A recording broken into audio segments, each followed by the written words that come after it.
Hello, everybody. Welcome back to Backstage Bimbo TV. It's me, as usual, Allison Rouse, your most notorious groupie and author of We've Got Tonight, The Life and Times of Notorious Groupie. Me. That's right. Thank you so much, everybody who's watching and subscribing and just really being awesome and sharing the love, sharing your ideas, and just really making this a great place and helping me grow. I cannot say thank you enough. You guys are amazing. And speaking of, with all your suggestions and everything, it's really helped me kind of step back and see where I need to improve. And one of my subscribers, keeping the trademark, was talking to me about why YouTube isn't advertising me that much. I don't know really, because this isn't my field of expertise, but they kind of suggested maybe in one of our conversations that wasn't my name and of the channel, so it got me thinking maybe I should change the name. Cocktails and Rocktails. Any suggestions, you guys, as usual, put down there, because you know I will actually read them and listen and think about them and see where I should go, because I want this channel to grow as much as all the love and supporters and everybody who's been here and watching, subscribed or not. But if you're not subscribed, subscribe. Support local if you're local, Salt Lake City. Come on, I support local, my YouTube channels. So, all right. Anyway, and speaking of today's Rocky Talkie, we're going to talk about the differentiate. Something that got me thinking from season 6 and 7 from the old show Californication. It was a great series, but the last 2 seasons were hitting really, really close to home. We'll talk about that in a second. And for today's beer, because Wednesday is becoming my beer day, we're going to do my favorite local again. This is a new limited flavor from them. It's got curry, it's got graham, it's got coconut and lactose and masala, and it's a sour. We're going to see how it is, guys. So everybody, grab your masalas, kick up your feet, and let's have a Rocky Talkie, shall we? Cheers, big ears. Oh, this is just so good. These guys are such masters with the flavor, which is why they've won a lot of awards. So keep them coming, Marcio and everybody over at Shades. You guys are fucking awesome. This is great. Oh my God, it's perfect. Great balance. All right. So speaking of balance, we're going to kind of talk about the angel and the devil when it comes to the words groupie versus muse. That's right. Because if you watch season 6 of Californication, Hank, David Duchovny's character, is in rehab. And he comes face to face with this girl who's kind of a smart ass to him. And she's like, people are here for problems and you're just being an asshole. So anyway, she walks off. She's laying by the pool. He finds her later and starts apologizing to her. And he's like, what are you here for? She's like, I'm just hiding. We all have our reasons. And they start talking and he's like, so what is it that you do? And she's like, I just happen to traverse the globe with musicians.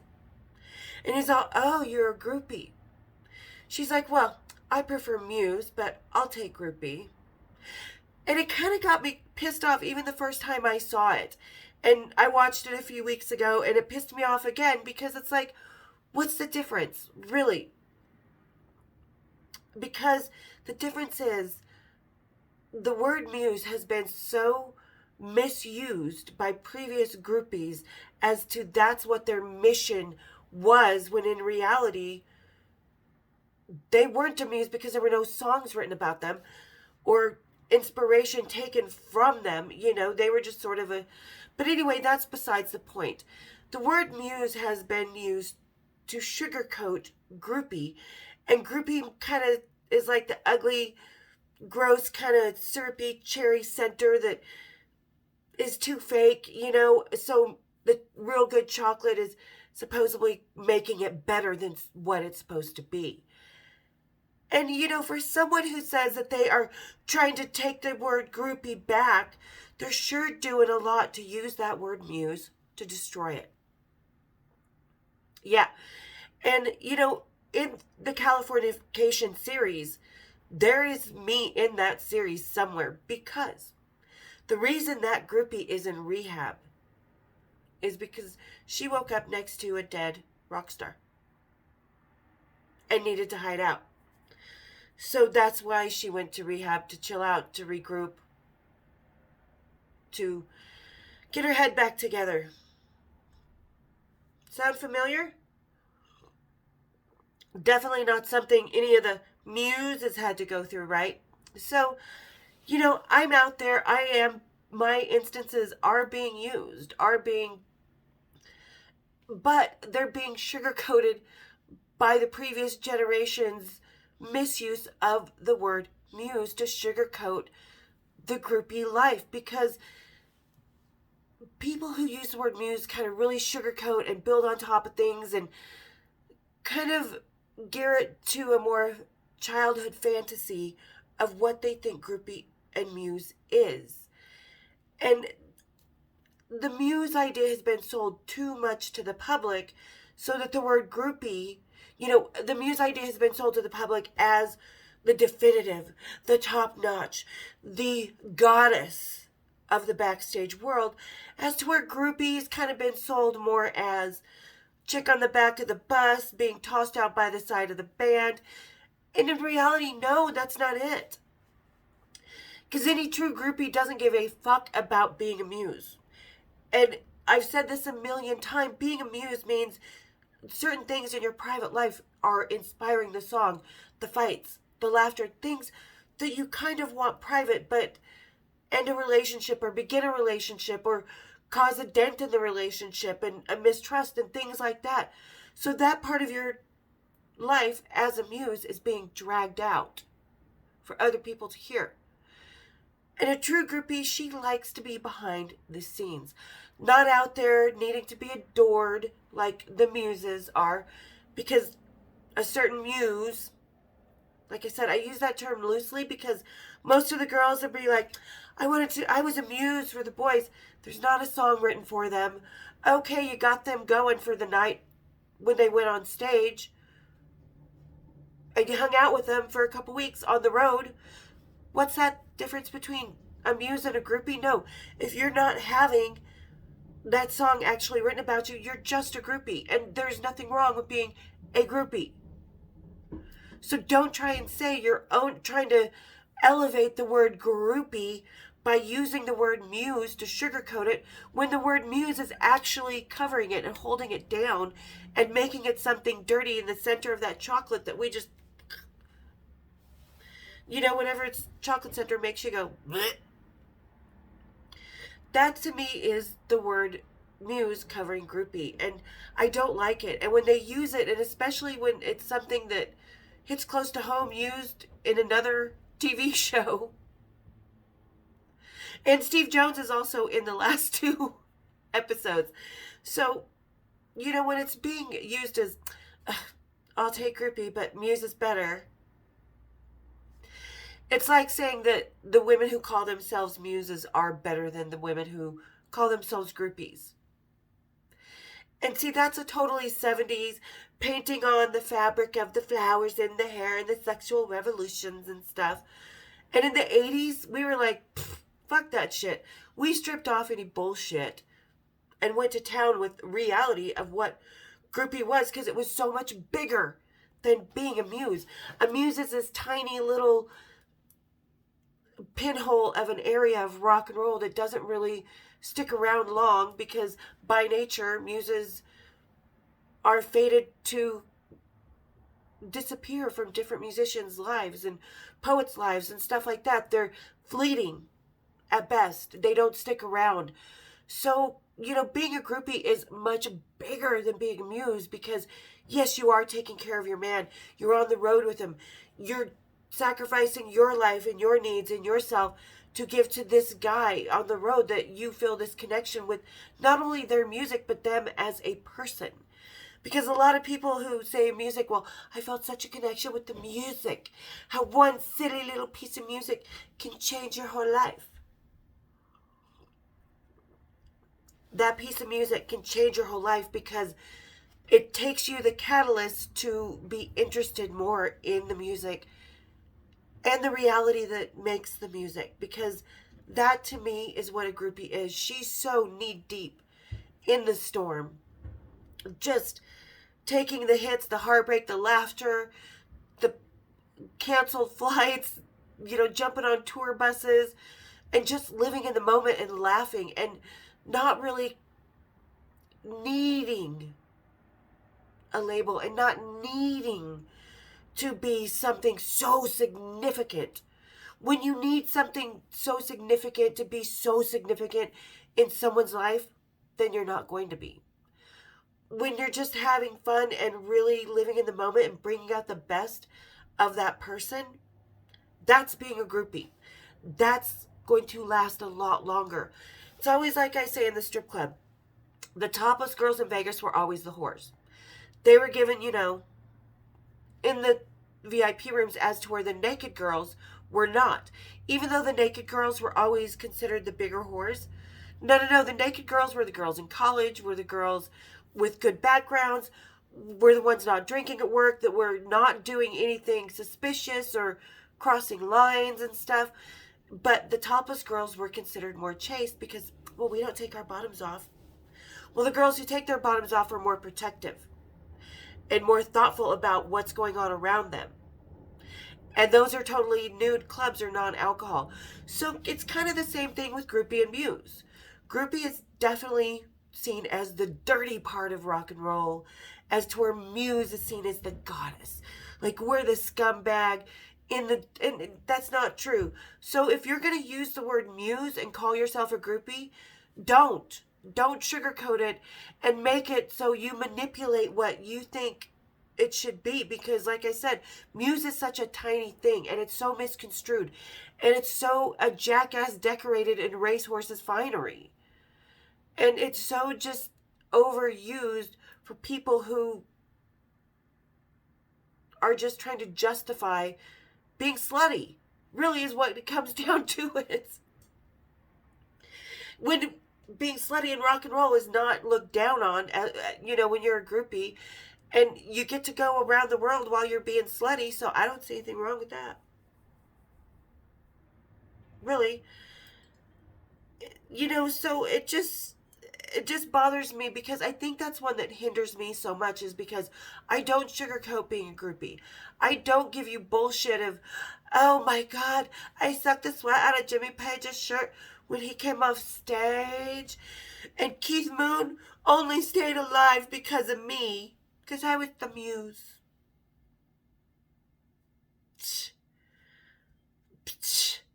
That's all I gotta say about that. Because like I said, for me, groupie is a deeper, more heart and soul. It's not a facade, like a muse's facade. The groupie is really truly in it with her heart and soul, and really just giving her whole life to this, and really just not caring about being out in the public, but caring about how she comes across and how her loyalty is. Because like I said in my Escaping the Press, my loyalty was never questioned. And the 1 second that it was, will she go to the press? No. Absolutely not. And see, the Muses did not have a situation where they were faced to show their loyalty. So still, for me, Muse is the facade of rock and roll, just loving the facade and wanting to adorn it. And Groupie is just getting down in the nitty gritty, being a part of it, being the family, scooping up the... Ooh. I knock stuff off on my desk all the time, my vanity. But, okay, where was I? So, yeah, Groupie is something that you're getting down in the... You're scooping this shit up. You're picking your rocker up out of a goddamn... off the street while your prom's going on across the street from you. And, that's what it is. Like, really actually sacrificing bits of your life to be with the boys and to be part of something so much more bigger than just the pageantry and the parade. Like I said, and I think that's another big difference between the groupie and the muse, is the groupies quietly, happily lounging in the back in the scenes behind the closed doors, where the muse is sitting there with her flowers in her hair and twirling on the side of the stage and flooding out there and just trying so hard to be significant. And like I said, when you're trying too hard to be significant, you're not going to be. And a lot of people will say, well, you're not significant. Nobody knows who you are. They know, darling. They're just brainwashed by the facade of the muse. That's all. And you know what? I think it's time we change that in society, because I think especially now in these times, women really, really, really, really need to still own their body and their sexuality and their rights and their choices more than ever. You know? Because I'm all about owning my body and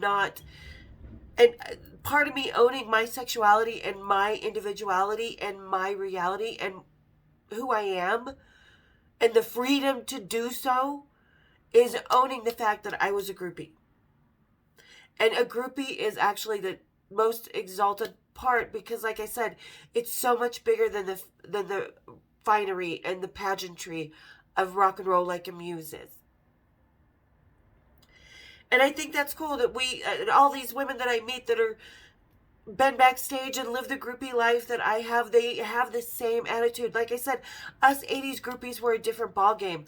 We ripped all the bullshit off and just went. So, this is why we're here. We fucking rock, and either we're going to hang for a long time or we're just going to fuck for the night. It's up to us. I don't know. But that was part of it. Like, a muse doesn't own herself and all of her reality. She has to sugarcoat and paint a pretty picture when life in general is not a pretty picture, and rock and roll backstage definitely is not always a pretty picture. It's just not. And I think, like I said, for me, the groupie is more realistic, more accepting, and loves every inch of that rock life, for all the beauty, for all the bunk socks, for all the stinky fucking roadies and rockers, and just the late nights where you're so exhausted and you don't know what you just laid down on the back lounge. That's rock and roll. Trying to go to the bathroom number 2 on a tour bus, because that was also stolen from my vlogs for that stupid show. Don't go. The golden rule of rock and roll: no number 2, only number 1. So, you know, this is what a groupie accepts, that reality, while a muse tries to paint a lovely picture that comes up kind of more like a crayon drawing of a 12-year-old. Well, let's say 3-year-old, because I've known some really fucking talented 12-year-olds. Artists. Oh, yeah. Yeah, but you get my drift. So, you know, if you want to own the word groupie, just use the word groupie. Say, I was a fucking groupie. I wasn't a muse. You don't need to sugarcoat it. And talk about the reality. And don't keep harping over the same thing over and over and over. And blowjobs are not a bad thing. They're not a job. Sweetie, it's 2022, not 1962. We all know blowjobs are fucking awesome, and we all know how to do it. There's lots more porn than some old hag telling us how to conduct our oral skills. It's a different mind frame now. And that, as a groupie, is what we need to, as groupies, all of us that, you know, from the 80s on, we need to own what that really was. So, bye, muses. Time for the groupies, like we did in the 80s, to kick down that fucking door and rock it out.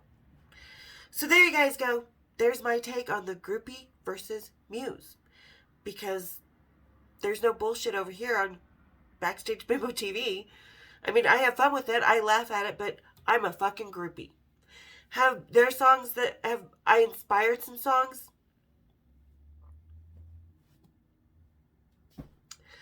But that was never my fucking goal, because I don't need to live rock and roll and the groupie experience in my ego and putting up a facade. No, I always just lived. If anything, rock and roll is the one place where a groupie can be comfortable and not judged and safe and respected and loved and part of the family and part of a relationship and part of a long-term bigger thing. So be the groupie. Don't be the fake bullshit, okay? Live who you are. And just be honest about what you were doing backstage, because we all know it's a tiny world backstage. Gossip happens a lot. It does. All right, guys. Thanks again for tuning in. I really appreciate you all. I just, as usual, cannot tell you how much I love you, how much I appreciate all the love. Again, hit the subscribe button for that 50% that are not subscribed. Hit it. Just hang out, stick around. Let's get me out there. Let's get the groupies really owning the groupie name again. In all its beauty. And not its sugarcoat, yicky middle kind of gross kind of candy. All right, guys, again, hit the subscribe button, hit the like button, hit the share, hit my bells, and I'll see you on Sunday for some cocktails and rocktails. Cheers, big ears.